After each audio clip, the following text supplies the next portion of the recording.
अध्याय 2 देख रहे हैं physical features of India, Bharat का भौतिक स्वरूप। क्या क्या चीजें इसमें हैं, कैसे भारत बना या उसका स्वरूप क्या है। इसमें हम कोशिश करेंगे कि माउंटेन्स हो, चाहे प्लेन हो, चाहे डेजर्ट हो या पठार हो, आइलैंड हो। हिंदुस्तान एक बहुत बहुत बड़ा कंट्री है। यहाँ पर हर तरीके का लैंडफॉर्म है, यानी जितनी भी फिजिकल फीचर्स आप सोच सकते हैं वो हमारे पास हैं। चाहे पहाड़ हो, प्लेन हो, डेजर्ट हो, प्लेट्यूज हो, आइलैंड हो। तो सवाल उठता है कि ये जो फिजिकल फीचर्स हैं, ये भौतिक स्वरूप जो है, ये बने कैसे, इनका कारण क्या था। बेसिक इसके बीच में जो आइडिया होता है उसमें कुछ थ्योरीज हैं। जो थ्योरी है कुछ इस तरीके से है, प्लेट्स टेक्टोनिक प्लेट्स की।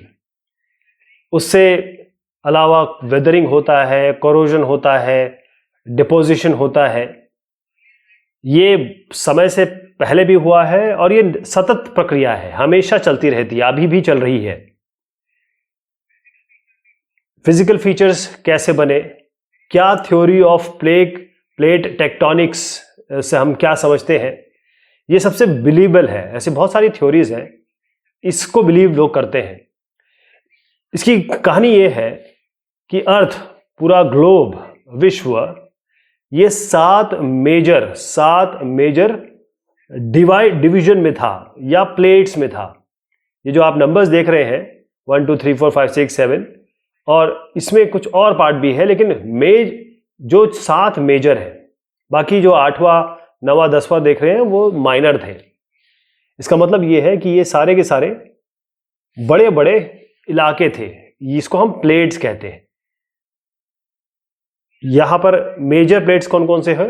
यूरेशियन प्लेट है जो कंटिन्यू आप दिख रहा है, यूरेशियन प्लेट हो गया ये। फिर नॉर्थ अमेरिकन प्लेट हो गया ये। फिर south American plate, African plate, Indo Australian plate और पैसिफिक प्लेट। ये हमारे इंपॉर्टेंस का है इंडो ऑस्ट्रेलियन प्लेट, क्योंकि हिंदुस्तान और ऑस्ट्रेलिया देखिएगा ये एक ही प्लेट में बताए गए, इंडो ऑस्ट्रेलियन प्लेट। तो कैसे हिमालय बना, कैसे ये जो लाइन है आप देखिए, कहीं लाइनें हैं जहां पर ट्रायंगल्स भी दिख रहे हैं आपको। ये जो ट्रायंगल बता रहे हैं कि अगर आप यहां पर हैं, इस ट्रायंगल वाले प्लेट के जंक्शन पे हैं, इसका मतलब ये डिस्ट्रक्टिव प्लेट है। यहां जहां है तो अलग अलग जगह पे डिस्ट्रक्टिव होगा। जब ये प्लेट टकराएंगी, आपस में घिसेंगी, आगे पीछे जाएंगी, तो क्या बनेगी? ये एरो देख रहे हैं आप, ये एरो जो है ये प्लेट का मूवमेंट है कि प्लेट बाएं तरफ जा रही है, दाएं तरफ जा रही है, ऊपर जा रही है, नीचे जा रही है। ये जो थ्योरी ऑफ प्लेट टेक्टोनिक्स है, जैसे मैंने बताया कि बड़े इस पे विश्वास किया गया। हर एक प्लेट जब भी आपस में इनका जुड़ाव हुआ तो अलग अलग लैंडफॉर्म्स बने, अलग अलग स्थलाकृति बनी। तो जब ये कॉन्टिनेंटल रॉक्स हैं, प्लेट्स हैं, इसमें क्या होता है कि या तो फोल्डिंग हो जाती है, या फॉल्टिंग हो जाती है, या फिर वॉल्केनिक एक्टिविटी हो जाती है। फॉल्टिंग मतलब एक पिट बन गया, मतलब आप इसको समझिए, कहीं गड्ढा बन जाता है, कहीं पहाड़ बन जाता है, कहीं वॉल्केनो एक्टिविटी हो जाती है। जैसे 2 प्लेट्स हैं हमारे पास। अब ये 2 प्लेट्स, इसके अगर फिजिक्स में देखेंगे तो डायरेक्शन मूवमेंट कभी कहीं भी हो सकता है। तो 3 तरीके से हम इसको डिवाइड कर सकते हैं। 3 ब्रॉड कैटेगरी है, यानी ये कन्वर्जन बाउंड्री। अब इसमें देखें कि 2 प्लेट आप देख रहे हैं, एक प्लेट नीचे की तरफ जा रहा है, एक प्लेट उसके ऊपर चढ़ जा रहा है। एक प्लेट जब आपस में एक दूसरे की तरफ आते हैं, जब दोनों एक ही डायरेक्शन में आ रहे होते हैं, मतलब अपोजिट डायरेक्शन में एक दूसरे की तरफ आ रहे हैं, तो एक या तो नीचे चली जाती है, एक ऊपर उठ जाता है, राइट? यही हो सकता है। अगर जो प्लेट्स दूर हट रही हो, एक दूसरे से अलग जा रही हो, जब एक दूसरे से दूर जा रही होती हैं, इसे हम डाइवर्जेंट बाउंड्री कहते हैं। तो क्या बनेगा? यहां पर गड्ढा बनेगा, या फिर कुछ स्पिट बनेगी, या फिर एक आगे की तरफ जा रही है, एक पीछे की तरफ जा रही है, मतलब एक दूसरे को घिस रही है, आगे जा रही, पीछे जा रही है। तो हॉरिजॉन्टली हॉरिजॉन्टली जब इधर उधर जाती हैं तब ये बनाती हैं ट्रांसफॉर्म बाउंड्री। यानी ये दोनों प्लेट्स हैं अलग अलग, जब ये दोनों आपस में आएंगी, आपस में जुड़ेंगी अपोजिट डायरेक्शन से, तो जरूर कुछ पहाड़ जैसा बनेगा। जब ये अलग हो रही होंगी तो इसका मतलब जगह खाली हो जाएगी, तो वहां पर पिट बन जाएगा। यही फोल्डिंग फॉल्टिंग चीज होती है। यहां पर क्या है, यहां पर भी एक लैंडफॉर्म बनेगा, चीजें उठेंगी या गिरेंगी या फिर वॉल्केनिक एक्टिविटी हो सकती है। तो इसीलिए हमारे पास आप देखेंगे कहीं पहाड़ है, कहीं वैलीज हैं, इसीलिए हर जगह की स्थलाकृति अलग अलग है। अब जैसे मैंने बताया वेदरिंग, इरोजन, यानी कि जो चीजें जमीन की परत हटती है या जमीन की परत जाके डिपॉजिट हो जाती है, तो ये बहुत समय की पहले की बात है, मिलियन ऑफ ईयर की बात है कि ये सतत प्रक्रिया थी, ये चला जा रहा था, आज भी चला जा रहा है। क्योंकि जब तक इक्विलिब्रियम में नहीं आ जाती चीजें तब तक मूवमेंट करती हैं। हिमालय जो रीजन बना है हमारा वो बड़ा यंग है। तो कैसे ये प्लेट मूवमेंट ने इन लैंडफॉर्म को जन्म दिया है, कैसे ये लैंडफॉर्म बने हैं। जो सबसे पुराना लैंड मास है, जैसे पेनिनसुलर पार्ट जो हिंदुस्तान का, मैं आपको बताता हूं क्या क्या कहना चाह रहा हूं मैं। गोंडवाना लैंड, देखिए गोंडवाना लैंड क्या है समझना पड़ेगा। एक समय था जब Hindustan, Australia, south Africa, south America, Antarctica, ये सब एक थे, ये सारे एक थे, मतलब हिंदुस्तान ऑस्ट्रेलिया एक ही था। इसको हम गोंडवाना लैंड कहते थे। ये सदर्न पार्ट था, एक बहुत बड़ा पैंजिया, पूरा एरिया ले लीजिए, उसको पैंजिया कहते थे। पूरा पैंजिया हो गया, और ये पैंजिया का सदर्न पार्ट था। दक्षिणी पार्ट जो था गोंडवाना पार्ट था, और जो नर्दर्न पार्ट था, मतलब ऊपर वाला जो पार्ट था, वो अंगारा लैंड था। ऊपर वाला अंगारा, नीचे वाला गोंडवाना, पूरा मिला के क्या हो गया, पैंजिया। ठीक, पहले ये था। अब क्या हुआ कि जो एक्टिविटीज हुई, इससे क्या हुआ, ये जो Hindustan, Australia, south Africa, south America, ये सब इधर उधर गए। कैसे ड्रिफ्ट हुए, किस तरीके से समय के साथ परिवर्तन हुआ। आप यहाँ पर ये सबको आप जानते हो, अफ्रीका आप जानते हो, इंडिया जब जानते हो, ऑस्ट्रेलिया जानते हो आप, ये सब जैसे मैंने बताया कि ये गोंडवाना लैंड था, ये सब एक दूसरे के से दूर गए। हम जानते हैं ना कि हमेशा इक्विलिब्रियम जब तक नहीं होता तब तक चीजें मूव करती रहती है। टोटल पैंजिया हो गया, जो अबव पार्ट हो गया अंगारा, नीचे वाला जो पार्ट हो गया वो हमारा इलाका हो गया। तो ये इस तरीके से गोंडवाना लैंड इस तरीके से दिखता था, ये जो आपको मैंने दिखाया। अब हिमालय कैसे बना, हिमालयन रेंजेस के बारे में हम जो बात करते हैं, जैसे मैंने कहा कि आपको ये यंग माउंटेन है। तो अर्थ क्रस्ट जो है, अर्थ क्रस्ट वो अलग अलग भाग में डिवाइडेड थी। जो इंडो ऑस्ट्रेलियन प्लेट है वो गोंडवाना लैंड से अलग हट गई, और कहाँ गई, क्योंकि कुछ टकरावट हुई, और एक बहुत बड़ा यूरेशियन प्लेट था। देखिए यूरेशियन प्लेट कितना बड़ा है, जो मैंने गोला बनाया अभी, वो बहुत बड़ा था। और Indo Australian plate, Hindustan Australia का मान लीजिए आप, तो इंडिया यहाँ है, ऑस्ट्रेलिया यहाँ है। तो जब ये टकराई, बड़ा यूरेशियन प्लेट और इंडिया ऑस्ट्रेलिया का जो प्लेट है वो आपस में टकराए। अब चूंकि बड़ा प्लेट यूरेशियन प्लेट है, तो वहां पर एक लैंडफॉर्म बना, जब टकराते हैं तो पहाड़ बनते हैं। तो उसके बाद जो सेडिमेंट्री रॉक हो गए इस जगह पे, इसको टेथीज कहते हैं, जो जगह बन जाती है ना, इसको हम टेथीज कहते हैं। ये जो टेथीज है, जैसे मान लीजिए ये सेडिमेंट्री रॉक इस तरीके थे, एक ऊपर वाला यूरेशियन हो गया, नीचे वाला इंडो ऑस्ट्रेलियन प्लेट हो गया। जब ये टकराए तो यहाँ पर जो सेडिमेंट्री रॉक है, ये जो टेथीज हम जिसको कहते थे, उसमें फोल्ड आ गया, और जो फोल्ड आया उसी को हम कहते हैं वेस्ट, जो हिमालय है वो रीजन यहीं से बना। इस तरीके से हिमालय बना है। यानी जो नॉर्दर्न प्लेन है वो कैसे बनेगा, मैं आपको जरा नॉर्दर्न प्लेन दिखाने की कोशिश करता हूं, जिसके बारे में हम बात कर रहे हैं। ये हिमालय हो गया, ये हिमालय रीजन है हमारा। यहां पर आप देखें, ये जो नॉर्दर्न पोर्शन है, हिंदुस्तान का जो नॉर्दर्न नदर्न प्लेन, हिंदुस्तान मतलब हिमालयन रेंज के नीचे जो आता है वो नदर्न प्लेन है। जैसे ही हिमालय उठा, टेथी सी कहते थे उसको, वहां से उठा तो वहां पर एक बड़ी बेसिन बन गई, मतलब एक पठार जो था नीचे का इलाका, वहां पर एक बेसिन बन गया। यानी जब कोई चीज ऊपर उठ जाती है, ये इसका मतलब यहां पर चीजें कम हो जाएगी ना, पिट बन जाएगा, गड्ढा बन जाएगा एक तरीके का।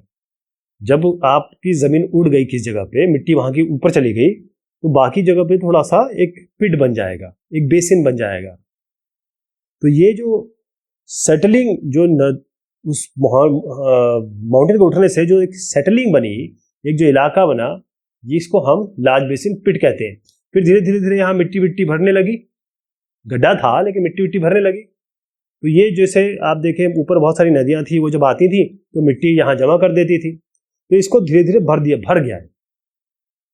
इसका मतलब कि ये पार्ट अब प्लेन हो गया, पहले नहीं था लेकिन प्लेन हो गया। इसमें जलोढ़ मिट्टी आती थी अलग अलग रिवर्स की, और इससे मिट्टी यहां पर सेटल हो जाती थी, इसीलिए इसको हम नदर्न प्लेन बोलते हैं। नदर्न प्लेन हिमालय के नीचे। जियोलॉजिकली अगर देखें तो ये जो पेनिनसुलर प्लेट्यू है, ये सबसे स्टेबल, ये जो नीचे वाले इलाके में बता रहा हूं, ये काफी स्टेबल है, काफी स्टेबल है। जो हाइट अगर आप देखें, सबसे बड़ा माउंटेन हमारा 8848, अब ये 8848 है, 8850 बन गया, 2 मीटर ये बढ़ गया है। मैंने आपसे कहा ना सतत प्रक्रिया है ये, 8848 था, ये 8850 हो गया। हिमालय रीजन अभी भी चेंज कर रहा है, लेकिन जो हम प्लेन इलाका देख रहे हैं वो अभी भी स्टेबल है। ठीक, तो चीजें चेंज होती है, सतत प्रक्रिया है। हिमालय जो है वो अभी भी थोड़ा सा मूवमेंट कर रहे हैं, और हिमालय अभी नया है, हिमालय अभी एक नया इलाका है।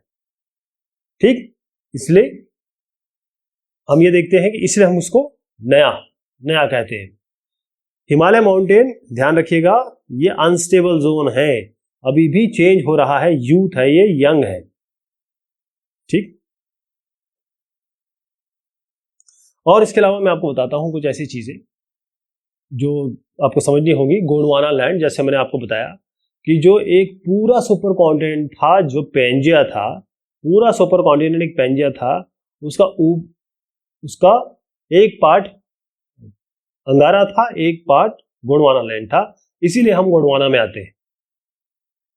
ये जो मैं आपको प्लेट्यू बता रहा हूं, प्लेन, ये जो इलाका मैं बता रहा हूं, ये नदर्न प्लेन हो गया, उसके नीचे पठार है, और उसके नीचे पठार है, तो ये इसको हम ऐसे पेनिनसुलर प्लेटो कहते हैं। अभी वो नीचे की तरफ आएगा, वहां पर इग्नियस रॉक, मेटामॉर्फिक रॉक उससे बनता है। वहां पर हिल्स जो है वो बहुत बड़ी नहीं है, लेकिन है। अगर आप अलग अलग फिजियोग्राफिक डिवीजन में डिवाइड करना चाहे अगर हिंदुस्तान को, तो हम सबसे ऊपर हिमालयन माउंटेन्स लेंगे, फिर नीचे नदर्न प्लेन्स, फिर पेनिनसुलर प्लेटू आएगा, फिर डेजर्ट आएंगे, फिर कोस्टल रीजन आएंगे। तो हम हिमालय माउंटेन से शुरू करते हैं। जो हिमालय माउंटेन है, इनको हम 3 भाग में डिवाइड कर देते हैं। हिमालयन माउंटेन को मैं 3 भाग में डिवाइड करता हूं। North south east west direction आप याद रखिएगा, north south east west direction.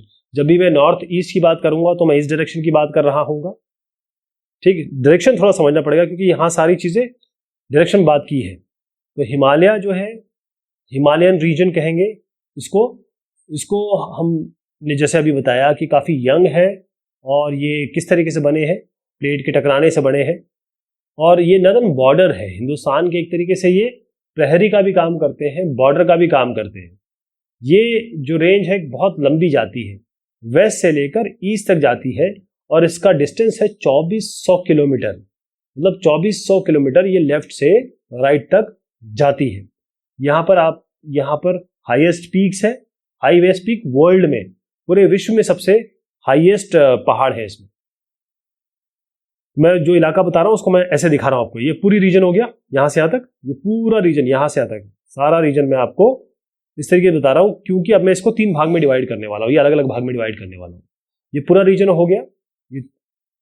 अब लेफ्ट से चलिए, ठीक, यहां से यहां तक मैंने जैसे बताया। अब विड्थ देखिएगा, जो इनकी चौड़ाई है 400 किलोमीटर हो गई जो शुरुआती है, और आप नीचे की तरफ आएंगे नीचे से आएंगे तो 150 किलोमीटर है। तो कश्मीर से शुरू करते हैं आप और अरुणाचल प्रदेश से आते हैं, कश्मीर से अरुणाचल प्रदेश तक विड्थ 400 किलोमीटर है शुरुआत में, फिर धीरे ये पैनी होती चली जाती है। तो इसको हम लॉन्गिट्यूडनली हम डिवाइड कर सकते हैं 3 भाग में, ऐसे 3 भाग में डिवाइड कर दीजिए, ये एक भाग, ये 2 भाग और ये 3 भाग, 3 भाग में मैं इसको डिवाइड कर रहा हूँ लॉन्गिट्यूडनली। तो पहला भाग ऊपर की तरफ आप देख रहे हैं, फिर बीच में एक पार्ट आता है, फिर नीचे एक पार्ट आता है, ये 3 भाग हो गए इसके। ये जो पहला जो पार्ट है इसको हम कहते हैं ग्रेट और इनर हिमालयास, या फिर हम इसे कहते हैं हिमाद्री। दूसरा जो लेसर हिमालय कहते हैं जिसको हम हिमाचल भी कहते हैं, और तीसरा जो सबसे नीचे वाला पार्ट है उसका नाम है शिवालिक। तो सबसे ऊपर चलते हैं हिमाद्री, इसको हम ग्रेट या इनर हिमालयास कहते हैं। मतलब ये कंटिन्यूस, यहां सबसे बड़े पीक्स है, ये नॉर्थ मोस्ट सबसे ऊपर वाली रेंज है, और यहां पर सबसे हर एक माउंटेन जो होगा आपको 6000 मीटर के ऊपर ही मिलेंगे। ठीक, सबसे ऊपर की लाइन जो होगी यहां पर सबसे बड़े बड़े पीक्स है। पीक्स मतलब माउंटेन्स, हाईएस्ट पीक। अच्छा, से एसिमेट्रिकल है, अगर आप एसिमेट्रिकल अगर 2 भाग में डिवाइड करेंगे तो लेफ्ट और राइट साइड बराबर नहीं होंगे, अलग अलग होंगे। जो बेसिक पार्ट है हिमालयस का उसमें ग्रेनाइट होता है, ग्रेनाइट पत्थर होता है, और ये इट इज पेरेनियली स्नो बाउंड। इसका मतलब ये होता है हमेशा यहाँ पर आपको हिमाच्छादित मिलेगा, हमेशा आपको यहाँ पर स्नो मिलेगा, स्नो और ग्लेशियर्स हैं, यहाँ पर बर्फ मिलेगी, बहुत सारे ऐसे ग्लेशियर्स हैं यहाँ पे। फिर हम सेकेंड पार्ट पे आते हैं, मिडिल चिप पे आ रहा हूँ मैं, मिडिल लेवल पे आ रहा हूँ। इसको हम कहते हैं लेसर हिमालय या हिमाचल। ये हिमाद्री से नीचे है और शिवालिक से ऊपर है। ठीक, तो सेकंड पीस आप कर लीजिए जो हमने लॉन्गिट्यूडनली डिवाइड किया इसको। तो इसमें बहुत कॉम्प्रेस्ड और ऑल्टर्ड रॉक होते हैं, और हाइट होती है यहाँ पर 3700 से 4500 मीटर तक आपको इसमें हाइट मिलेगी। विड्थ कितनी है? विड्थ इसकी है, या इस विड्थ की बात कर रहा हूं मैं, ये हो गई आपकी 50 किलोमीटर यहां से यहां तक। जैसे मैंने आपको कहा कि एक शुरुआत में हमने बात की 400 और 150, लेकिन ये जो बीच का पार्ट मैंने बताया वो आप जाएगा 50 किलोमीटर। तो यहां पर जो शुरुआती रीजन है उसे हम कहते हैं पीर पांजाल, फिर धौलाधार आएगा, और फाइनली महाभारत रेंजेस आएंगे। फिर यहाँ पर जो फेमस वैलीज है, वो वैलीज मतलब होता है कि एक माउंटेन होगा, जो माउंटेन के बीच में जो एरिया होता है, माउंटेन का के कहें कि साए में जो एरिया होता है उसको हम वैली कहते हैं। जैसे कश्मीर वैली हो गई, कांगड़ा वैली हो गई, कुल्लू वैली हो गई हिमाचल प्रदेश में, सारी की सारी ये फेमस है, और ये सारी की सारी आप कहें कि टूरिस्ट प्लेसेस है। और फिर से हम यहाँ पर आते हैं, हम इस रीजन की बात कर रहे हैं, हम सबसे हाईएस्ट वन, फिर मिडिल वन, अब सबसे नीचे हम जब आएंगे तो शिवालिक रीजन, आप नाम भी देख पा रहे हैं, ये शिवालिक रीजन है। तो नदन, उसके जस्ट नीचे क्या है? नदन प्लेन है, उसके नीचे नदन प्लेन है, और उसके नीचे अगर आप यहाँ पर आए, जो हाईलाइटेड रीजन है इसको हम कहते हैं पेनिनसुलर प्लेटू। थोड़ा और नीचे जाएंगे तो नर्मदा के ऊपर तो आपका मध्य उच्च भूमि कहते हैं, उसके नीचे हमारे पास आता है दक्कन प्लेटू, जो दक्कन का पठार आता है, ये वाला जो मध्य भूमि कहते हैं इसको, ये जो मैं जहां पे मैं हाईलाइट कर रहा हूं। तो हम इन सब के बारे में बात करेंगे। पहले बहुत सारी रिवर्स यहां से बहती है, बहुत सारी पानी बहते हैं यहाँ पे, यानी कि पेरिनियल रिवर्स है कई। अब शिवालिक्स पे आते हैं, मैं सबसे तीसरे पीस पे या तीसरी लेयर पे आ रहा हूं, जिसको हम शिवालिक कहते हैं। तो ये जो शिवालिक रीजन है ये हिमालय में ऊपर से नीचे तक चलेंगे तो सबसे आखिरी में आता है। 10 से 50 किलोमीटर इसकी विड्थ है, और इसमें जो आपको पहाड़ मिलेंगे वो 900 से लेकर 1100 मीटर मिलेंगे। कहाँ आप 6000 पहले में देख रहे थे, तीसरे में आते आते ये 900 से 11,000 हो गए, 1100 हो गए। इसमें बहुत सारी रिवर्स बहती हैं और सेडिमेंट्स आते हैं, इसका मतलब यहाँ पर डिपोजिशन होता है, जो जलोढ़ मिट्टी जो होती है वो आके डिवाइड होती है। इसमें ग्रेवल मिलेगा, एलुवियम मिलेगा, एलुवियम जो मैंने कहा जलोढ़ मिट्टी, और उसके बाद हल्के हल्के पत्थर भी मिलते हैं। यहां पर आपने देहरादून का नाम सुना है ना, इसी तरीके से बनता है। जो लॉन्गिट्यूडनल वैली है जो हिमालय और शिवालिक के बीच में आते हैं, इसका मतलब जो हिमालय और शिवालिक के बीच में जो आती है उसको हम दून्स कहते हैं। जैसे देहरादून हो गया, कोटली दून हो गया, पाटली दून हो गया, ये सब दून्स है, ये वो वाले इलाके होते हैं। हिमालय के जो डिवीजन है, जैसे मैंने कहा ईस्ट से वेस्ट हमने किया, हमने लॉन्गिट्यूडनल किया। अब जरा इसको ऐसे जैसे हम केक काटते हैं ना, उस तरीके से डिवाइड करते हैं इसको। पहले हमने क्या किया, लेयर वाइज डिफाइन किया। अब हम इसको तीन भाग ऐसे तीन भागों में डिवाइड करेंगे, 1 2 3, ठीक। जैसे हम पीस काटते हैं उस तरीके से करेंगे। पहले तो हमने एक सैंडविच की तरह 3 लेयर्स डिसाइड किया। अब जो हमने ये 3 भाग डिवाइड किए, ये इस भाग से डिवाइड करेंगे रिवर्स के हिसाब से, नदियों के हिसाब से। ये नदियां डिवाइड करती है इसको ऐसे पार्ट में। सबसे पहली चीज है, इसको कहते हैं पंजाब हिमालयस। ये पंजाब हिमालयस है। यहां पर ये होगा इंडस रिवर और सतलुज रिवर के बीच में। इंडस और सतलुज रिवर के बीच में जो इलाका है इसको कहते हैं पंजाब हिमालयस। कश्मीर और हिमाचल हिमालय कहते हैं इसको। अब आइए उत्तराखंड एरिया पे आ जाए, कुमाऊं हिमालयस आ गए। ये सतलुज नदी और काली रिवर के बीच में आता है, सतलुज और काली रिवर के बाद आता है। उसके बाद तीसरा जो पार्ट है काली, इसको नेपाल हिमालय कहते हैं। काली और तीस्ता के बीच में, काली और तीस्ता रिवर के बीच में एक और है इसमें, एक और देख लीजिए, तीस्ता और दिहांग रिवर, इसके बीच में असम हिमालय आता है। जब आप 3 भाग में डिवाइड करते हैं तो 4 भाग बनते हैं, ठीक। 1 2 3 4, 3 लाइन अगर बनाएंगे तो जो पूर्वांचल या ईस्टर्न हिल्स है उसको हम पूर्वांचल कहते हैं। पूर्वांचल नाम ही बता रहा है कि पूर्व आंचल, इसका मतलब यह है कि वो इलाके ब्रह्मपुत्र से मार्क होते हैं। ये राइट मोस्ट है, ब्रह्मपुत्र से हमें पता चलता है। हिमालय जो है वो साउथ में, यानी साउथ में जाके एकदम बेंड होता है शार्पली, बहुत पतला हो जाता है, जैसे हमने 400 और 150 किलोमीटर बताया, और फिर यहाँ पर दिहांग गोर्गी के बाद एकदम टर्न होता है। ये जो हिल्स है जो नॉर्थ ईस्टर्न स्टेट से आ रही हैं, जो हिल्स बन रही है, अरुणाचल प्रदेश हो गया, नागालैंड, मणिपुर, मिजोरम, त्रिपुरा, ईस्टर्न असम स्टेट, इसमें आपको बहुत सारे सेडिमेंट्री रॉक्स मिलेंगे, बहुत सारे आपको बड़े बड़े पत्थर मिलेंगे जो सेडिमेंट्री रॉक्स के होंगे। अब ये हिल्स जो यहाँ पर हैं, जहाँ पहाड़ है उसमें अच्छे खासे फॉरेस्ट लगे हुए हैं। इसमें पटकाई हिल्स है, नागा हिल्स है, मणिपुर हिल्स है और मीजो हिल्स है। तो यहाँ पर आपको ये सारे इलाके में दिखा रहा हूँ। जैसे माउंट एवरेस्ट जो है वो सबसे हाईएस्ट है, 8848, जैसे मैंने आपको बताया मीटर्स में है, 8850 हो चुका है। उसके बाद कंचनजंगा आता है। ऐसे बहुत सारे हैं आपके जो विश्व में सबसे ऊंचे लेवल पे आते हैं। सारे के सारे 6000 से ऊपर है। इसके अलावा हमारे पास अलग अलग ग्लेशियर्स भी हैं, दर्रे भी हैं, पास भी हैं, वो सारी चीजें इसमें आते हैं। जो अगली चीज है, ये मैं आपको बता रहा था कि मीजो हिल्स दिखाना चाह रहा था आपको।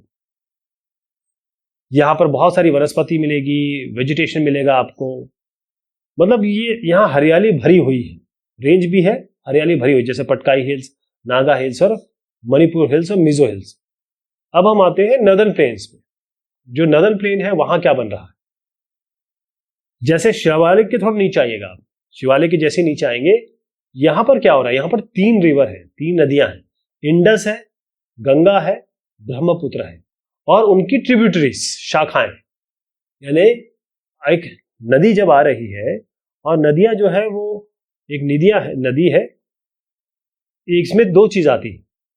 अगर नदियां उससे निकल रही हैं, छोटी छोटी धाराएं निकलती है, उसे हम डिस्ट्रीब्यूटरी कहते हैं। तो ट्रिब्यूटरीज जो आके मिलती है रिवर में, डिस्ट्रीब्यूटरीज जो रिवर से निकलती है। यहां पर बहुत सारी जलोढ़ मिट्टी मिलेगी आपको, क्योंकि जो पत्थरों से कट-वट के जो नदियां पानी में लेके आ रही हैं, वो सब यहां जमा करती हैं। तो यहां पर आपको गाद कहते हैं, इसको गाद, सिल्ट और क्ले, मिट्टी, सालों साल से चला आ रहा है, ये 1-2 दिन का काम नहीं है, बहुत सालों से चला आ रहा है। इसके बाद जो एरिया है नर्दर्न प्लेन का, तकरीबन 7 लाख स्क्वायर किलोमीटर है।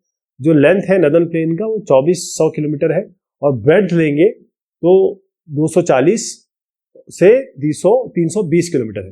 नदर्न प्लेन मैं आपको बता रहा था, पूरा एरिया इसका हो गया 7 लाख स्क्वायर किलोमीटर। लेंथ जो है यहाँ से वहाँ आएंगे तो 2400, ब्रेड्थ अगर इसकी चौड़ाई देखेंगे तो 240 से 320। बहुत सारे लोग यहाँ रहते हैं क्योंकि यहाँ पर मिट्टी अच्छी है, पानी भी है और यहाँ पर अच्छा फेवरेबल क्लाइमेट भी है, लोग यहाँ पर कृषि कर पाते हैं, रह पाते हैं। जो नदियाँ आ रही हैं नदर्न माउंटेन से, उसमें मैंने कहा कि बहुत सारी मिट्टी लेके आती हैं और यहाँ पर आके वो उनकी स्पीड कम हो जाती है, बहुत सारी मिट्टी ये डिपॉजिट कर देते हैं। और यहाँ पर क्योंकि अब स्लोप नहीं है, थोड़ा प्लेन हो जाता है, तो यहाँ पर रिवराइल आइलैंड बन जाते हैं। एक आइलैंड जो सी में होता है उसे आइलैंड कहते हैं, लेकिन अगर नदी में कोई आइलैंड है तो उसको रिवराइल आइलैंड कहते हैं, रिवराइन आइलैंड कहते हैं। ठीक, रिवर में भी आइलैंड होते हैं। और यहाँ पर जो लो कोर्स हो गया, मतलब अब यहाँ पर जैसे नीचे की तरफ आ गए तो नदियाँ जो है वो विभक्त हो जाती है, डिवाइड हो जाती है, कुछ आधा पार्ट इधर चला जाता है, कुछ आधा फुट उधर हो जाता है। इसी को हम डिस्ट्रीब्यूटरीज कहते हैं, क्योंकि इसमें डिपोजिशन इतना ज़्यादा हो जाता है, मिट्टी इतनी सारी ले आती है वो कि उस मिट्टी, अपनी ही मिट्टी जो जमा हो जाती है उसके कारण ये अपना रास्ता चेंज कर देती है। जो नदर्न प्लेन है उसको 3 भाग में डिवाइड कर सकते हैं, एक पंजाब प्लेन हो गया, एक गंगा प्लेन हो गया और एक ब्रह्मपुत्र प्लेन हो गया। 3 मेन पार्ट्स हो गए नदर्न प्लेन के। तो पंजाब प्लेन में जो वेस्टर्न पार्ट है नदर्न प्लेन का, जिससे इंडस नदी है और उसके जो ट्रिब्यूटरीज है, और बहुत सारा पार्ट इसका पाकिस्तान में आता है। गंगा प्लान में आइए, घग्गर से लेकर तीस्ता रिवर तक आता है, घग्गर से लेकर तीस्ता रिवर्स, ये इसमें नदर्न इंडिया है, हरियाणा, दिल्ली, पंजाब, बिहार, थोड़ा बहुत आपका झारखंड भी है, बंगाल भी है, वेस्ट बंगाल भी आता है। ब्रह्मपुत्र सबसे दाएं हाथ पे आ जाइए, ब्रह्मपुत्र प्लेन है, यहाँ पर आपके ईस्ट है गंगा प्लेन का, मेनली इसमें आसाम है। अच्छा, नदर्न प्लेन जो है ध्यान रखिए वो एकदम फ्लैट लैंड नहीं है, ध्यान रखिएगा, इसमें रिलीफ भी है, मतलब हल्का हल्का अंडुलेशन भी है। नदर्न प्लेन को हम 4 भाग में डिवाइड कर सकते हैं, जो इस हिसाब में जो रिलीफ है, जैसे उसकी बनाव चढ़ाव है। भाबर हो गया, तराई हो गया, भांगर हो गया, खादर हो गया। भाबर मतलब देखिए ये शिवालिक रीजन है, ये जो शिवालिक है, जस्ट आप कहें शिवालिक का पैर नीचे की तरफ आइए, तो यहाँ पर 8 से लेकर 16 किलोमीटर की जो विड्थ है शिवालिक से जस्ट नीचे, उसे भाबर कहते हैं। फिर भाबर के जस्ट बाद आता है तराई, इसमें मार्शी लैंड होता है, मतलब इसमें काफ़ी पानी वाली मात्रा की मिट्टी है, वाइल्ड लाइफ बहुत ज़्यादा है, फॉरेस्ट ज़्यादा है यहाँ पे। उसके बाद थोड़ा और नीचे आ जाएंगे तो भांगर हो गया। ये पुराना प्लेन है जलोढ़ मिट्टी का। जब फ्लड प्लेन्स होते हैं ना, जहाँ पर आपके ऐसे प्लेन्स है जहाँ पर मिट्टी ज़्यादा जमा होती है आके, ठीक, जैसे एक नदी आ रही है, नदी के जो पास में होता है उसे खादर कहते हैं, नदी से दूर में इलाका जो होता है उसे हम भांगर होता है, और दोनों ही में आके वो मिट्टियाँ जमा होती है। मजौली ब्रह्मपुत्र रिवर में सबसे बड़ा रिवराइन आइलैंड है मजूली, ध्यान रखिएगा ये नाम। दोआब क्या होता है? दोआब मतलब ये होता है कि एक रिवर अगर इस तरीके से बह रही है नदी, तो एक ऐसी जगह दो आब, एक लैंड मास है दो आब, दो मतलब 2 और आब मीन्स पानी, दो आब मतलब 2 पानियों के बीच में जगह, इसीलिए पंजाब का नाम इसी तरीके से आया, पंजाब, पंज आब, पंज मतलब 5, आब मतलब वाटर, इस तरीके से पंजाब का नाम बना है,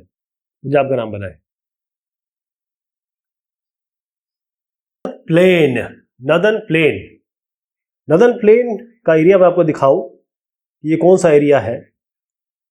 हमने बात की जो माउंटेन रेंजेस है, यानी जो हिमालय रीजन है, उसके नीचे का जो एरिया है वो आपका नदर्न प्लेन है, हिमालयन शिवालिक के जस्ट नीचे नदर्न प्लेन्स हैं। उसके बाद हम और नीचे जाएंगे, जिसको हम दक्कन प्लेट्यू या दक्कन का पठार के बारे में बात करेंगे। जब हम नदर्न प्लेन्स के बारे में बात करते हैं तो यहाँ पर नदियाँ हैं, तो 3 मेन नदियाँ हैं, इंडस, गंगा और ब्रह्मपुत्र, और उनकी जो ट्रिब्यूटरीज है जो उनको और बढ़ाती है मिलके। इसका जो एरिया है वो तकरीबन, जैसे मैंने आपको पहले बताया था, 7 लाख स्क्वायर किलोमीटर इसका एरिया है, 2400 किलोमीटर इसकी ब्रेड्थ है, और विड्थ इसकी 240 से 320 किलोमीटर है। काफ़ी अच्छा यहाँ पर पॉपुलेशन है, एग्रीकल्चर बहुत होता है क्योंकि यहाँ की सिचुएशन ऐसी है, लोग यहाँ पर रहते हैं, कृषि होती है। मजूली मैंने आपको बताया था कि जो ब्रह्मपुत्र रिवर है उसमें रिवराइल आइलैंड है, जैसे समुद्र में आइलैंड होते हैं, वैसे नदियों में आइलैंड होते हैं। फिर हमने 3 पार्ट के बारे में आपको बताया कि नॉर्दर्न प्लेन जो है उसको हम 3 भाग में डिवाइड करते हैं। जैसे पंजाब 2 तरीके से डिवाइड कर सकते हैं, लॉन्गिट्यूडनली और लेटरली। तो पंजाब प्लेन हो गए, गंगा प्लेन हो गया, इसके बाद आता है ब्रह्मपुत्र प्लेन। फिर नॉर्दर्न प्लेन जो है वो जैसे मैंने बताया था फ्लैट लैंड नहीं है, प्लेन तो है, नाम इसका प्लेन है, लेकिन ये इतना प्लेन नहीं है। फिर मैंने 4 आपको बताए थे, जो भाबर, तराई, भांगर और खादर। अब हम पेनिनसुलर प्लेट्यू। पेनिनसुलर प्लेट्यू का मतलब क्या होता है? प्लेट्यू का मतलब होता है पठार। यहां पर देखिए, ये जो पेनिनसुलर प्लेट्यू है, जैसे 2 रीजन हो गए। पहला जो नीचे वाला मैं आपको दिखा रहा हूं, और उसके बाद थोड़ा सा ऊपर वाला रीजन। पेनिनसुला मतलब ये होता है एक ऐसा लैंड जिसके 3 साइड पानी हो, लैंडलॉक्ड एरिया, एक जगह से हो, बाकी 3 जगह से पानी हो। तो पेनिनसुलर, पहले प्लेट्यू समझिए, होता क्या है, जैसे टेबल नहीं होता है, टेबल टॉप की तरह होता है। अब यहां पर है तो टेबल की तरह होगा, ये थोड़ा ऊपर की तरफ जाएगा और बिल्कुल प्लेन रहेगा, फिर नीचे की तरफ आएगा। तो यहां पर इग्नियस और मेटामॉर्फिक रॉक से ये बनता है।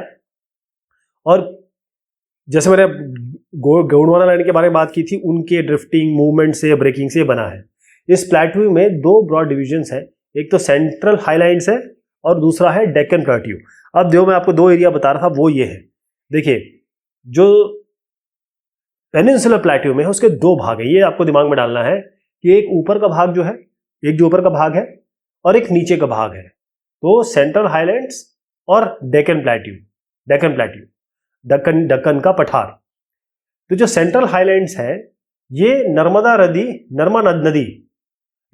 के ऊपर है। ध्यान रखें, नर्मदा नदी इस रीजन पेनिनसुलर प्लेट्यू में, आपको दिमाग में केवल नर्मदा नदी रखना है। नर्मदा नदी जो है उसके ऊपर और उसके नीचे। तो नर्मदा नदी के ऊपर आपका सेंट्रल हाईलैंड्स है और नीचे जाएंगे तो डेक्कन प्लेट्यू है, दक्कन का पठार है। इसमें काफी एक मालवा पठार है, सेंट्रल हाईलैंड जो बता रहा हूं आपको। तो आप यहां पर नाम भी देख रहे होंगे, ये मालवा के पठार है, ये मालवा के पठार है। यहां पे जस्ट इस वर्ड के नीचे मालवा पठार वहां पर दिख रहा है।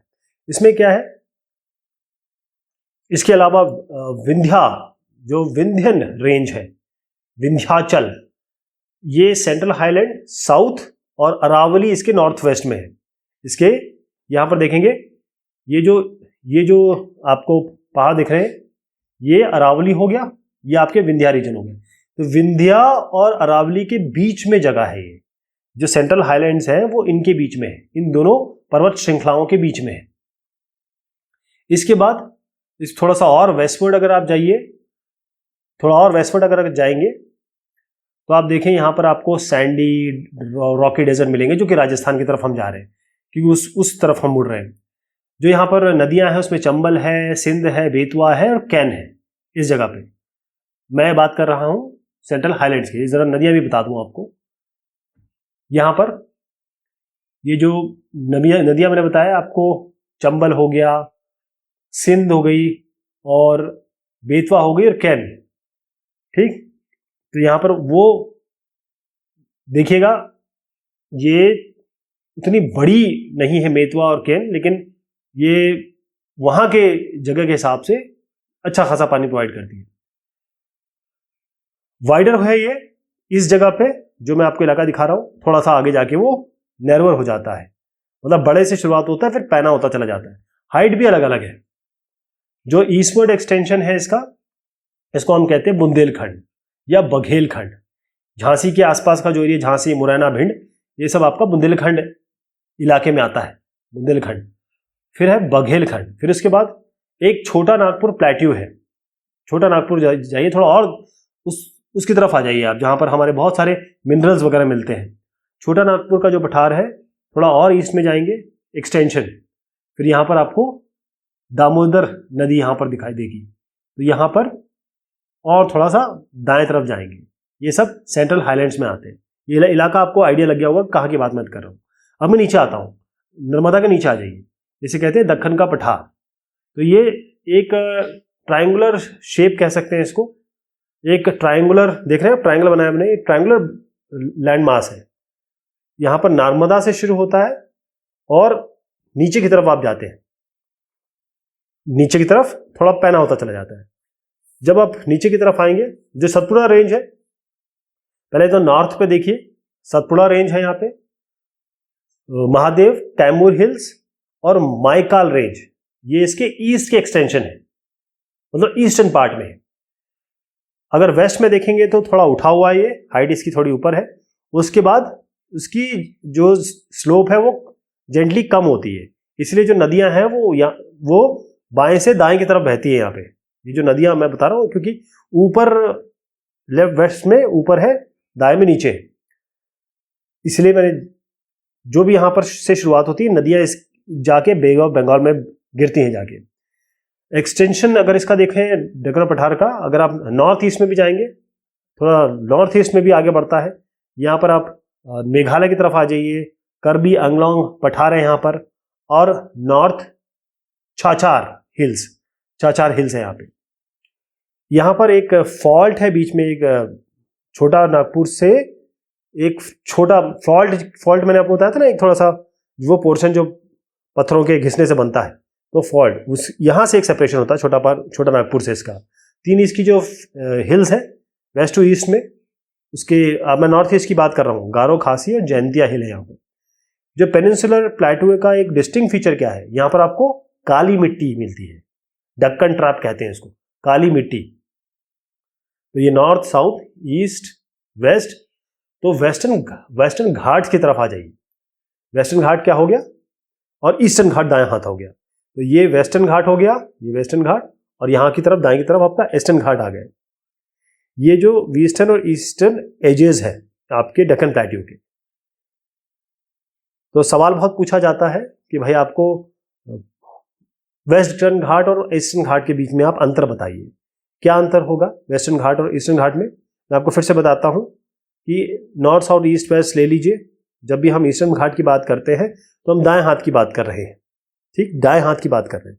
यहाँ हम लेफ्ट की बात कर रहे हैं, वेस्टर्न घाट, यानी कि हम केरला और केरला के साइड की बात कर रहे हैं। ऊपर थोड़ा चले जाइए वहां से।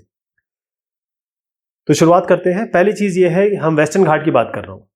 ये जो है दक्कन की पठार का एक एज है वेस्टर्न, और डेक्कन प्लेट्यू का ईस्टर्न एज क्या हो गया, ईस्टर्न घाट हो गया। वेस्ट घाट, ईस्टर्न घाट, ये कॉन्टिन्यूस है, मतलब इसमें कटा फटा नहीं है कुछ, बिल्कुल सीधा सीधा, बहुत ज्यादा इसमें वो नहीं है। कुछ थोड़े बहुत पास है, दरा तो नहीं कहेंगे, लेकिन थोड़े कटा फटी तटरेखा कह सकते हैं। लेकिन अगर दाएं हाथ पे आए वेस्टर्न घाट में, ये बड़े कटी फटी तटरेखा है, इरेगुलर है, डेसेक्टेड है, मतलब बहुत सारी, क्योंकि नदियां यहाँ पर की तरफ बह रही है। जैसे हमने बताया कि सारी नदियां जो ईस्टर्न घाट की तरफ से, वेस्टर्न घाट की तरफ से आ रही है, ईस्टर्न घाट पे जाके गिर रही है, उसकी तरफ गिर रही है। इसलिए यहाँ पर बहुत सारे डेल्टा बनते हैं, बहुत सारे आपको रिवर के कारण, नदियों के कारण, जैसे गोदावरी है, कावेरी है, महानदी भी इस तरफ गिर रही है। तो ये डाइसेक्ट कर रही है, ये तटरेखा को डिपॉजिटिंग कर रही है, यहाँ पे आके मिट्टी डिपॉजिट होगी तो डेल्टा बनाती हैं, इसीलिए डिसकॉन्टिन्यूस है। जैसे आप वेस्ट पे जाएंगे तो एवरेज हाइट है वो 900 से लेकर 1600 मीटर है, 900 से लेकर 1600 मीटर है। लेकिन आप ईस्टर्न घाट पे आएंगे, हाइट थोड़ा कम है, 600 मीटर है एवरेज हाइट। अगर ज्यादा हाइट होती तो पानी लेफ्ट की तरफ चला जाता ना, वेस्टर्न की तरफ। और यहाँ पर आपके पास जो वेस्टर्न घाट में है, यहाँ पर गोदावरी, कृष्णा, कावेरी है। यहाँ पर ये जो सोर्स है, यहीं से शुरुआत होती है गोदावरी, कृष्णा, कावेरी की, और जाके गिरती है ये ईस्टर्न घाट में। और ईस्टर्न घाट में कोई आपको बड़ी नदी नहीं है जो वहां से शुरुआत होती है। जो वेस्टर्न घाट है, यहाँ पर समर के सीजन में आपको मानसून, मतलब समर मानसून, जब मानसून आता है तो उस तरफ वहां पर पानी गिरता है काफी। जो आपके कुछ माउंटेन्स है, मैं आपको इसके बारे में अगले डिस्कशन में काफी बताऊंगा कि वेस्टर्न घाट के उल्टे साइड कैसे गिरता है, और कैसे आपका 1 जून में केरला में बहुत बरसात होती है। इसके बारे में काफी हम चर्चा करने वाले हैं। जब हम ईस्टर्न घाट की बात करेंगे तो यहाँ पर ये जब विंटर सीजन में बरसात होती है, जब मानसून रिटर्न कर रहा होता है, मानसून जब लौट रहा होता है, तब यहाँ बरसात होती है। जो वेस्टर्न घाट के जो हाइट है, जैसे मैंने बताया कि ये इंक्रीज करती, बढ़ती है नॉर्थ से साउथ। जैसे हाईएस्ट पीक है इसमें अनाई मुडी है 2695, कम से कम करीबन 3000 मीटर मान लीजिए, और डोडा बेटा है ये भी करीबन 2600-2700 मीटर करीब हो गया है, 2600 मीटर हो गया है। अगर आप ईस्टर्न घाट में आएंगे तो सबसे हाईएस्ट पीक जो है वो महेंद्रगिरी है, सबसे बड़ा पीक यही है 1500 इसका। और शबरवाई हिल्स है, जवाड़ी हिल्स है यहाँ पर। ये साउथ ईस्टर्न घाट के मतलब south east of the eastern Ghat, यहाँ पर ये थोड़ा डिफरेंस पूछे जाते हैं, तो मैंने कहा कि ये थोड़ा आपको आइडिया दे दूं। मरुस्थल, मरुस्थल Indian desert, great Indian desert, ये इसको हम थार कहते हैं, थार। तो हमारे जो अरावली के वेस्ट में जाता है, ये अरावली है, उसके थोड़ा वेस्ट में चले जाइए, वहां पर आपको ये इंडियन डेजर्ट मिलेगा। यहाँ पर अंडुलेटिंग टोपोग्राफी है, इसका मतलब ऊंचाई नीचाई मिलेगी आपको और टीला मिलेंगे। सैंड ड्यून्स जो होते हैं ना, आपने अगर आप आंख बंद करके सोचें कि मरुस्थल कैसा होता है, मरुस्थल एरिया, उसी को हम सैंड ड्यून्स कहते हैं। जो छोटे छोटे पार्ट, जो रेतों के जो पार्ट होते हैं, उसको हम सैंड ड्यून्स कहते हैं। यहाँ पर बरसात बहुत बहुत कम होती है, मात्र 150 मिलीमीटर या उससे कम, बहुत ही कम बरसात होती है। ये एरिड क्लाइमेट है, मतलब ये सूखा है, तो वेजिटेशन कवर बहुत कम है, मतलब हरियाली आपको कम मिलेगी। ल्यूनी, यहाँ पर कोई ऐसी बड़ी रिवर नहीं है, एक ही नाम ले सकते हैं, लूनी, जो यहाँ की नदी है, लूनी नदी इस जगह पे। बारकंस, ये इस तरीके से, ये कहें आप हाफ मून का इसका शेप होता है। ये बहुत एरियाज होता है लॉन्गिट्यूडिनल, अगर ड्यून्स देखें। जैसे आप इंडो पाकिस्तान बाउंड्री पे जाएंगे तो आपको और ज़्यादा ये बड़े मिलेंगे।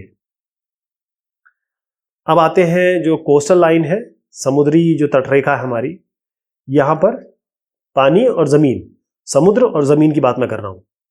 तो वेस्टर्न घाट, ईस्टर्न घाट तो हमने देख लिया। जो पतली जो कोस्टल स्ट्रिप है वो पेनिनसुलर प्लेट्यू, जो अरेबियन सी की तरफ जाती है, उसे हम, ये बाएं हाथ पे अरेबियन सी देख रहे हैं, दाएं हाथ पे आप बे ऑफ बंगाल देख रहे हैं। तो इसमें ये 3 सेक्शन में हम डिवाइड कर सकते हैं। जो नदर्न पार्ट है, अब मुंबई से शुरू करिए, मुंबई से आ जाइए। मैं अरेबियन सी के बारे में बात कर रहा हूँ, वेस्टर्न कोस्ट की बात कर रहा हूँ। यहाँ पर शुरुआत करिए मुंबई से गोवा, ठीक। इसे कोंकण कहते हैं, ये इलाका कोंकण कहलाता है, कोंकण रीजन। जो सेंट्रल पार्ट है, इसको हम कहते हैं कन्नड़ प्लेन, मैंगलोर वगैरह जहां पर आता है। अब उसके और थोड़ा नीचे चले आइए तो उसके मलाबार कोस्ट आता है। आप देखते हैं ना, जो केरला वाले लोग हैं उनको मालाबारी कहते हैं, तो ये मलाबार कोस्ट हो गया। अब आप जरा दाएं हाथ पे आ जाइए, जो बे ऑफ बंगाल की बात कर रहा हूं, ये ज्यादा बड़ा है ना, ये ज्यादा बड़ा है। तो यहां पर जो नदर्न पार्ट है इसको ये लेफ्ट वाला और राइट, आप मतलब राइट, जो नदर्न पार्ट है उसको नॉर्दर्न सरकार कहते हैं और सदर्न पार्ट को हम कोरोमंडल तट कहते हैं। तो ऊपर वाला एरिया हो गया नॉर्दर्न सरकार, नीचे की तरफ हो गया आपका कोरोमंडल कोस्ट हो गया, ठीक। ये देखिए नॉर्दर्न सरकार आप देख रहे हैं, उसके नीचे कोरोमंडल कोस्ट हो गया, कोरोमंडल। ये मालाबार हो गया, कोंकण, फिर कन्नड़, फिर मालाबार, यहां पर नॉर्दर्न सरकार, यहां पर आपका कोरोमंडल तट, कोरोमंडल कोस्ट हो गया ये। और बड़ी बड़ी नदियां हैं, महानदी, गोदावरी, कृष्णा और कावेरी, यहां पर बहुत बड़े बड़े डेल्टा बनाती हैं। डेल्टा मतलब ट्रायंगुलर शेप होता है जब नदी आती है। जैसे ईस्टर्न कोस्ट मैंने बताया, यहाँ पर आप महानदी देख रहे हैं, ये गोदावरी हो गई, और उसके बाद नीचे यहाँ पर कृष्णा और कावेरी पे, ये कावेरी हो गया, ये कृष्णा हो गया। तो ये कावेरी, कृष्णा, गोदावरी यहाँ पर बड़े बड़े डेल्टा बनाती है, मतलब मिट्टी का डिपॉजिट करती है बेसिकली। डेल्टा, जैसे मैंने बताया, जब नदी की धारा आती है, जब पानी बिल्कुल स्लो हो जाता है, तो जितनी भी मिट्टी होती है वो उसे छोड़ देता, पानी मिट्टी को छोड़ देता है और मिट्टी डिपॉजिट कर देता है। जो ये मिट्टी डिपॉजिट कर देता है, सैंड डिपॉजिट करता है, गाद हो जाती है, तो इतना ज़्यादा सेडिमेंटेशन हो जाता है, तो इसको डेल्टा बन जाते हैं। ये डेल्टा, ये ट्रायंगल के रूप में इसको, इसलिए अगर आप मैथमेटिक्स में देखें तो ये ट्रायंगल बनाता है। एक लेक चिलिका है, बहुत इंपॉर्टेंट फीचर है, सब लोग जानते हैं इसको, लेक चिलिका। ये ईस्टर्न कोस्ट पे है, और यहाँ पर उड़ीसा में है। कहाँ है? उड़ीसा में है, लेक चिलिका। चिलिका बहुत सारे पक्षियां आते हैं इसकी दूर दूर से, सीजनल।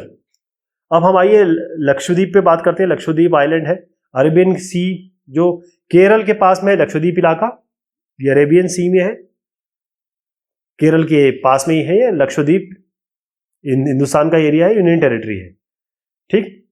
उसके बाद इसमें बहुत छोटे छोटे कोरल आइलैंड्स है। कोरल आइलैंड कैसे बनते हैं?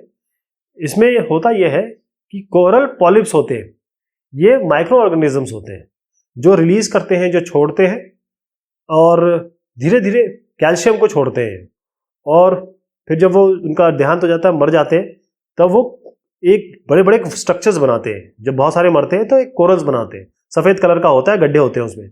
लक्षद्वीप आइलैंड जो है उसको हम कहते थे पहले लाकाडिव, मिनिकॉय और आमिंडीव, इनके नाम थे। लेकिन 1973 में इसको नेम दे दिया लक्षद्वीप। इसका एरिया जो है बहुत छोटा एरिया है, 32 स्क्वायर किलोमीटर। हमारे कुछ ऐसे जिले हैं जो इससे भी बड़े बड़े हैं।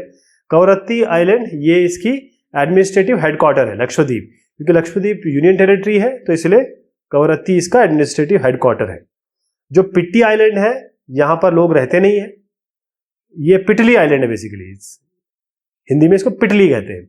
ये अनइनहैबिटेड है, यानी कि यहां पर कोई भी आदमी नहीं रहता, लोग नहीं रहते। ये बर्ड सेंचुरी है, जैसे मैंने बताया पक्षी आते हैं, पक्षी बहुत अच्छे अच्छे हैं यहाँ पर, उसकी सेंचुरी बनाई गई है।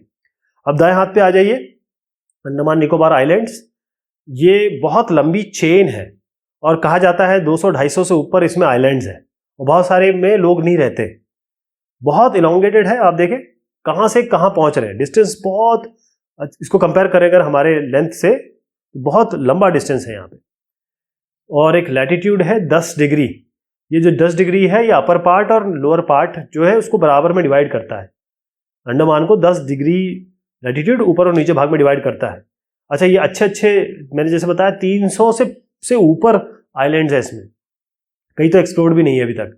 बहुत सारे आइलैंड्स हैं यहाँ पर, बहुत सारे अनहेबिटेड है और बहुत ही ब्यूटीफुल, बहुत खूबसूरत जगह है।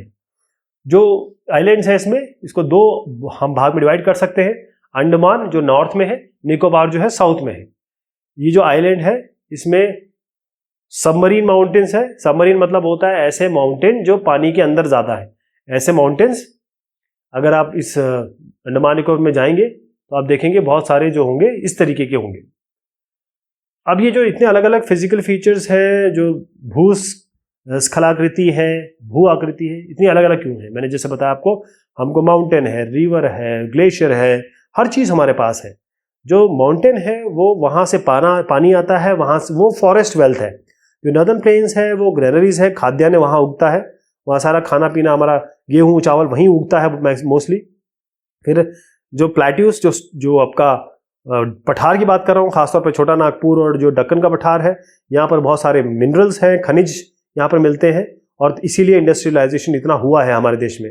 जो कोस्टल रीजन जो मैं आपको बता रहा हूँ, आइलैंड जो हमने दोनों बताए, वहां पर फिशिंग होती है और पोर्ट एक्टिविटी होती है, यातायात होता है और निर्यात आयात होता है। ये जो मैं आपको बता रहा हूँ ये सब बातें मैं कर चुका हूँ।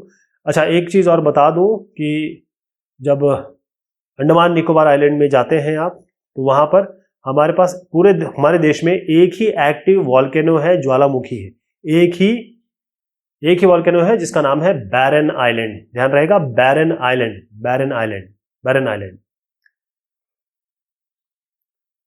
ये बात हुई इस चैप्टर की। बहुत शुक्रिया, बहुत मेहरबानी आप सभी की।